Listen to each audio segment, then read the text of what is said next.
Subscribe ಆಗಿ ನಮ್ಮ ಚಾನಲ್ಗೆ. ಹೊಸ ವಿಡಿಯೋಸ್ಗಾಗಿ ಬೆಲ್ ಐಕಾನ್ ಅನ್ನು ಕ್ಲಿಕ್ ಮಾಡಿ. ಹಾಯ್ ಫ್ರೆಂಡ್ಸ್, ಎಲ್ಲರಿಗೂ ನಮಸ್ಕಾರ. ಲಕ್ಷ್ಮಿ ಪಾಕಶಾಲೆ ಕಾರ್ಯಕ್ರಮಕ್ಕೆ ಸ್ವಾಗತ. ಇವತ್ತು ನಾನು ರುಚಿಕರವಾದ ಮತ್ತು ಸಿಂಪಲ್ ಆಗಿ ನಾವು ಟೊಮೊಟೊ ಚಟ್ನಿ ಮಾಡ್ಕೊಳ್ಳೋದು ಯಾವ ರೀತಿ ಅಂತ ತೋರಿಸ್ತಾ ಇದ್ದೀನಿ. ಇದನ್ನ ನೀವು ಬಿಸಿ ಬಿಸಿ ಅನ್ನದ ಜೊತೆಗೆ, ಅದಲ್ಲದೆ ಊಟದ ಜೊತೆಯಲ್ಲಿ ಸೈಡ್ ಡಿಶ್ ಆಗಿ ಕೂಡ, ಮತ್ತು ದೋಸೆಗೆ, ಇಡ್ಲಿಗೆಲ್ಲ ತುಂಬ ಚೆನ್ನಾಗಿ ಹೊಂದ್ಕೊಳ್ಳುತ್ತೆ. ಅಷ್ಟು ರುಚಿಕರವಾಗಿರುತ್ತೆ ಫ್ರೆಂಡ್ಸ್ ಇದು. ಇದನ್ನು ನೀವು ನಿಮಿಷಗಳಲ್ಲಿ ರೆಡಿ ಮಾಡ್ಕೊಳ್ಬಹುದು. ಹಾಗಿದ್ರೆ ಬನ್ನಿ ಈ ಸುಲಭವಾದ ಟೊಮೊಟೊ ಚಟ್ನಿ ಮಾಡೋ ವಿಧಾನ ನೋಡೋಣ. ಮೊದಲೇದಾಗಿ ಒಂದು ಮಿಕ್ಸಿ ಜಾರ್ ತಗೊಳ್ಳಿ. ಇದಕ್ಕೆ ನೀವಾಗ ನಾನಿಲ್ಲಿ 15 ರಿಂದ 20 ಎಸಳಷ್ಟು ಬೆಳ್ಳುಳ್ಳಿನ ಸುಲಿದ್ಬಿಟ್ಟು ಹಾಕೊಳ್ತಾ ಇದ್ದೀನಿ. ಆದಷ್ಟು ಜವಾರಿ ಬೆಳ್ಳುಳ್ಳಿನ ಯೂಸ್ ಮಾಡಿ ಅಡುಗೆಯಲ್ಲಿ. ಅದಾದ ನಂತರ ಒಂದು 8 ರಿಂದ 10 ಒಣಮೆಣಸಿನ್ಕಾಯಿ ಹಾಕೊಳ್ಳಿ. ನಂತರ ಒಂದು 2 ಇಂಚಷ್ಟು ಹಸಿ ಶುಂಠಿನ ಕಟ್ ಮಾಡಿಬಿಟ್ಟು ಹಾಕೊಳ್ಳಿ. ಇದಕ್ಕೆ ಇವಾಗ ನೀರೇನು ಸೇರಿಸಬಾರ್ದು, ಹಾಗೆ ಇದನ್ನ ಗ್ರೈಂಡ್ ಮಾಡ್ಕೊಳ್ಳೋಣ. ನೋಡಿ, ಇವಾಗ ನಾನಿಲ್ಲಿ ಈ ರೀತಿಯಾಗಿ ಗ್ರೈಂಡ್ ಮಾಡಿಬಿಟ್ಟು ಇಟ್ಕೊಂಡಿದ್ದೀನಿ. ಒಣಮೆಣಸಿನ್ಕಾಯಿ ಎಲ್ಲ ಇಲ್ಲಿ ಸಣ್ಣಗಾಗಿದೆ. ನಂತರ 2 ಈರುಳ್ಳಿನ ಕಟ್ ಮಾಡಿಬಿಟ್ಟು ಹಾಕೊಳ್ಳೋಣ. ನಂತರ ಒಂದು 4 ಟೊಮೊಟೊ ಹಣ್ಣನ್ನ ಕಟ್ ಮಾಡಿಬಿಟ್ಟು ಹಾಕೊಳ್ತಾ ಇದ್ದೀನಿ. ಇದಕ್ಕೆ ನೀವಾಗ ಕೊನೆಯದಾಗಿ ರುಚಿಗೆ ತಕ್ಕಷ್ಟು ಉಪ್ಪು ಹಾಕೊಳ್ಳಿ.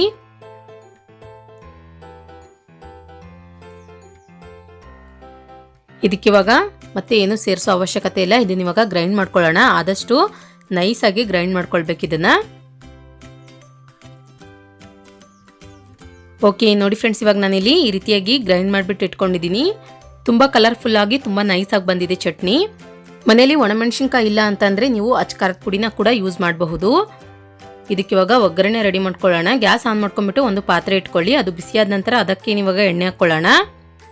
ಎಣ್ಣೆ ಚೆನ್ನಾಗಾದ ನಂತರ ಸಾಸಿವೆ ಹಾಕೊಳ್ಳಿ. ಸಾಸಿವೆ ಚೆನ್ನಾಗಿ ಚಿಟಪಟ ಅಂತ ಸಿಡಿದ ನಂತರ ಬೆಳ್ಳುಳ್ಳಿ ಹಾಕೊಳ್ಳೋಣ. ಬೆಳ್ಳುಳ್ಳಿನ ಒಂದು ಸ್ವಲ್ಪ ಜಜ್ಜಿಬಿಟ್ಟು ಹಾಕೊಳ್ಳಿ. ಅದಾದ ನಂತರ ಜೀರಿಗೆ ಹಾಕೊಳ್ಳಿ, ಒಂದು ಅರ್ಧ ಟೀ ಸ್ಪೂನ್ ಅಷ್ಟು. ಒಂದು ಸ್ವಲ್ಪ ಕರಿಬೇವಿನ ಸೊಪ್ಪು ಹಾಕೊಳ್ಳೋಣ. ಇದು ಎಲ್ಲ ಒಂದು ಸ್ವಲ್ಪ ರೆಡಿಶ್ ಆದ ನಂತರ ಇದಕ್ಕೆ ನೀವಾಗ ರೆಡಿ ಮಾಡಿದಂತಹ ಚಟ್ನಿ ಹಾಕೊಳ್ಳಿ.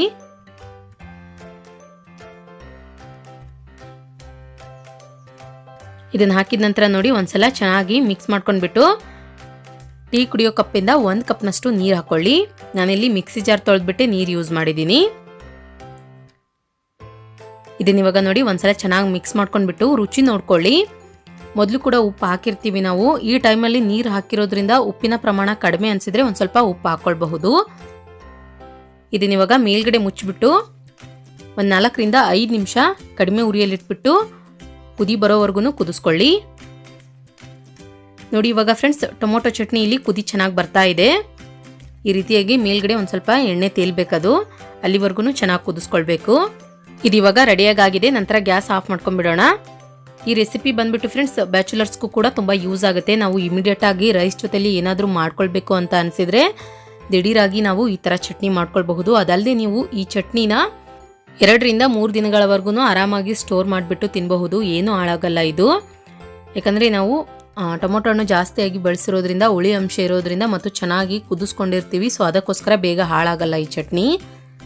ಮತ್ತು ಅದಲ್ಲದೆ ದೋಸೆ ಇಡ್ಲಿಗೆಲ್ಲ ಸಖತ್ತಾಗಿ ಕಾಂಬಿನೇಷನ್ ಕೊಡುತ್ತೆ. ನೋಡಿದ್ರಲ್ಲ ಫ್ರೆಂಡ್ಸ್, ಯಾವ ರೀತಿಯಾಗಿ ನಾವು ನಿಮಿಷಗಳಲ್ಲಿ ಸುಲಭವಾದ ಟೊಮೊಟೊ ಚಟ್ನಿ ಮಾಡ್ಕೊಳ್ಳೋದಂತ. ನಾ ಮಾಡಿರೋ ಈ ರೆಸಿಪಿ ನಿಮಗೆ ಇಷ್ಟ ಆಗಿದ್ರೆ ಪ್ಲೀಸ್ ಲೈಕ್ ಮಾಡಿ, ಶೇರ್ ಮಾಡಿ, ಕಮೆಂಟ್ ಮಾಡಿ. ಇನ್ನಷ್ಟು ಈಸಿ ರೆಸಿಪೀಸ್ಗಾಗಿ ನಮ್ಮ ಲಕ್ಷ್ಮೀ ಪಾಕಶಾಲೆ ಚಾನಲ್ಗೆ ಸಬ್ಸ್ಕ್ರೈಬ್ ಆಗೋದು ಮಾತ್ರ ಮರಿಬಾರ್ದು. ನಮಸ್ತೆ ವೀಕ್ಷಕರೇ, ಎಲ್ಲರಿಗೂ ಲಕ್ಷ್ಮೀ ಪಾಕಶಾಲೆ ಕನ್ನಡ ಯೂಟ್ಯೂಬ್ ಚಾನಲ್ಗೆ ಸ್ವಾಗತ. ಇವತ್ತಿನ ದಿನ ನಾನು ಒಂದು ತುಂಬ ಸೊಗಸಾದ ಮತ್ತು ತುಂಬ ರುಚಿಕರವಾದ ಟೊಮೊಟೊ ಗೊಜ್ಜು ಮಾಡೋದು ಯಾವ ರೀತಿ ಅಂತ ತೋರಿಸ್ತಾ ಇದ್ದೀನಿ. ಈ ಗೊಜ್ಜು ಎಷ್ಟು ಚೆನ್ನಾಗಿರುತ್ತೆ ಅಂತಂದರೆ, ನೀವು ಒಂದ್ಸಲ ಈ ರೆಸಿಪಿನ ಟ್ರೈ ಮಾಡಿದರೆ ವಾರಕ್ಕೊಮ್ಮೆ ಆದ್ರೂ ಇದೇ ಥರ ಗೊಜ್ಜುನ ಮಾಡ್ತೀರಾ ನೀವು. ಅಷ್ಟು ಚೆನ್ನಾಗಿರುತ್ತೆ ರುಚಿ. ಪ್ರತಿ ಸಲನೂ ಏನು ಮಾಡ್ಕೊಂಡು ತಿಂತೀರಾ ಫ್ರೆಂಡ್ಸ್, ಒಂದ್ಸಲ ಈ ಥರ ಟ್ರೈ ಮಾಡಿ ನೋಡಿ.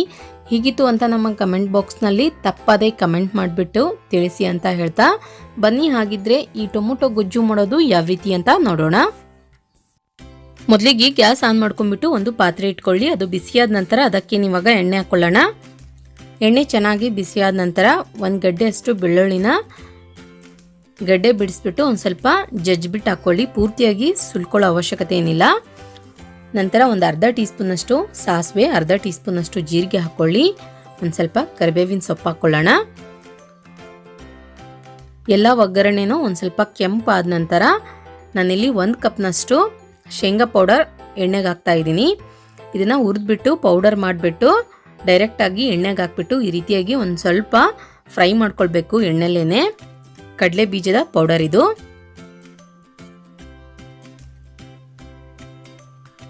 ನೋಡಿ ಫ್ರೆಂಡ್ಸ್, ಇವಾಗಿದು ರೆಡಿಯಾಗಿ ಆಗಿದೆ. ಈ ರೀತಿಯಾಗಿ ಒಂದು ಸ್ವಲ್ಪ ಅದು ರೆಡಿಶ್ ಆದ ನಂತರ ಇಲ್ಲಿ ನಾನು ಒಂದು 4 ಟೊಮೊಟೊ ಹಣ್ಣನ್ನು ಕಟ್ ಮಾಡಿಬಿಟ್ಟು ಇಟ್ಕೊಂಡಿದ್ದೀನಿ. ಕಟ್ ಮಾಡಿರುವಂತಹ ಟೊಮೊಟೊ ಹಣ್ಣು ಹಾಕ್ಬಿಟ್ಟು ಒಂದು ಸ್ವಲ್ಪ ಎಣ್ಣೆಯಲ್ಲಿ ಚೆನ್ನಾಗಿ ಫ್ರೈ ಮಾಡ್ಕೊಳ್ಬೇಕು.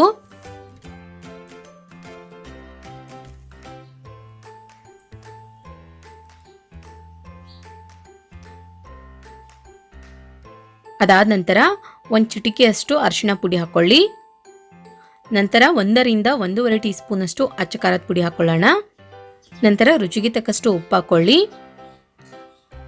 ಅರ್ಧ ಟೀ ಸ್ಪೂನಷ್ಟು ಗರಂ ಮಸಾಲ ಮತ್ತು ಅರ್ಧ ಟೀ ಸ್ಪೂನಷ್ಟು ಧನಿಯಾ ಪೌಡರ್ ಹಾಕ್ಕೊಳ್ಳಿ. ಇದನ್ನಿವಾಗ ನೋಡಿ ಒಂದು ಸ್ವಲ್ಪ ಟೊಮೊಟೊ ಸ್ಮೂತ್ ಆಗೋವರೆಗೂ ಎಣ್ಣೆಯಲ್ಲಿ ಚೆನ್ನಾಗಿ ಫ್ರೈ ಮಾಡ್ಕೊಳ್ಬೇಕು. ಮಸಾಲ ಹಾಕಿದ ನಂತರ ಇಮಿಡಿಯೇಟ್ ಆಗಿ ಗ್ಯಾಸ್ ಫ್ಲೇಮ್ ಪೂರ್ತಿಯಾಗಿ ಕಡಿಮೆ ಇಟ್ಕೊಳ್ಳಿ. ಕಡಿಮೆ ಇಟ್ಬಿಟ್ಟು ಚೆನ್ನಾಗಿ ಮಿಕ್ಸ್ ಮಾಡ್ಕೊಳ್ತಾ ಇರಿ. ನೋಡಿ, ಇವಾಗ ಟೊಮೊಟೊ ಹಣ್ಣು ಇಲ್ಲಿ ಒಂದು ಸ್ವಲ್ಪ ಸ್ಮೂತಾಗಿ ಆಗಿಬಿಟ್ಟು ಎಣ್ಣೆ ಚೆನ್ನಾಗಿ ಬಿಟ್ಟಿದೆ. ಅದಾದ ನಂತರ ಟೀ ಕುಡಿಯೋ ಕಪ್ಪಿಂದ 1 ಕಪ್ನಷ್ಟು ನೀರು ಹಾಕ್ಕೊಳ್ಳಿ. ನೀರು ಹಾಕಿದ ನಂತರ ಇದನ್ನ ಇವಾಗ ತಿರ್ಗಾ ಒಂದ್ಸಲ ಚೆನ್ನಾಗಿ ಮಿಕ್ಸ್ ಮಾಡ್ಕೊಳ್ಳೋಣ.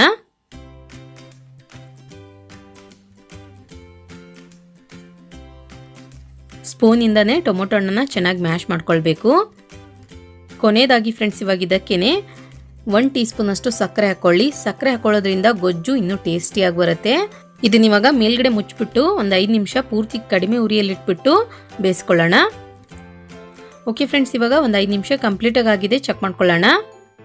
ವಾವ್, ನೋಡಿ ಇವಾಗ ಟೊಮೊಟೊ ಎಲ್ಲ ಚೆನ್ನಾಗಿ ಸ್ಮೂತಾಗಿ ಆಗಿಬಿಟ್ಟು ಎಣ್ಣೆ ಮೇಲ್ಗಡೆ ಎಷ್ಟು ಚೆನ್ನಾಗಿ ತೇಲಿದೆ.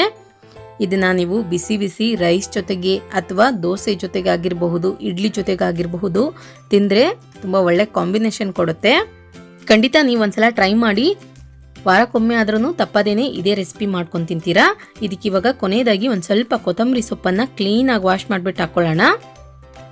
ಓಕೆ ನೋಡಿ ಸ್ನೇಹಿತರೆ, ಇವಾಗ ರುಚಿಕರವಾದ ಟೊಮೊಟೊ ಗೊಜ್ಜು ರೆಡಿಯಾಗಿದೆ. ನೋಡಿದ್ರಲ್ಲ ಯಾವ ರೀತಿಯಾಗಿ ನಾವು ರುಚಿಕರವಾದ ಟೊಮೊಟೊ ಗೊಜ್ಜನ್ನ ಮಾಡ್ಕೊಳ್ಳೋದಂತ. ನಾ ಮಾಡಿರೋ ಈ ರೆಸಿಪಿ ನಿಮಗೆ ಇಷ್ಟ ಆಗಿದ್ರೆ ಪ್ಲೀಸ್ ಲೈಕ್ ಮಾಡಿ, ಶೇರ್ ಮಾಡಿ, ಕಮೆಂಟ್ ಮಾಡಿ. ಇನ್ನಷ್ಟು ಈಸಿ ರೆಸಿಪೀಸ್ಗಾಗಿ ನಮ್ಮ ಲಕ್ಷ್ಮಿ ಪಾಕಶಾಲೆ ಚಾನಲ್ಗೆ ಸಬ್ಸ್ಕ್ರೈಬ್ ಆಗೋದು ಮಾತ್ರ ಮರಿಬಾರ್ದು. ಮತ್ತೆ ಒಂದು ಇಂಟ್ರೆಸ್ಟಿಂಗ್ ರೆಸಿಪಿ ಒಂದಿಗೆ ಬರ್ತೀನಿ ಮುಂದಿನ ಸಂಚಿಕೆಯಲ್ಲಿ. Keep watching. Thank you. Bye.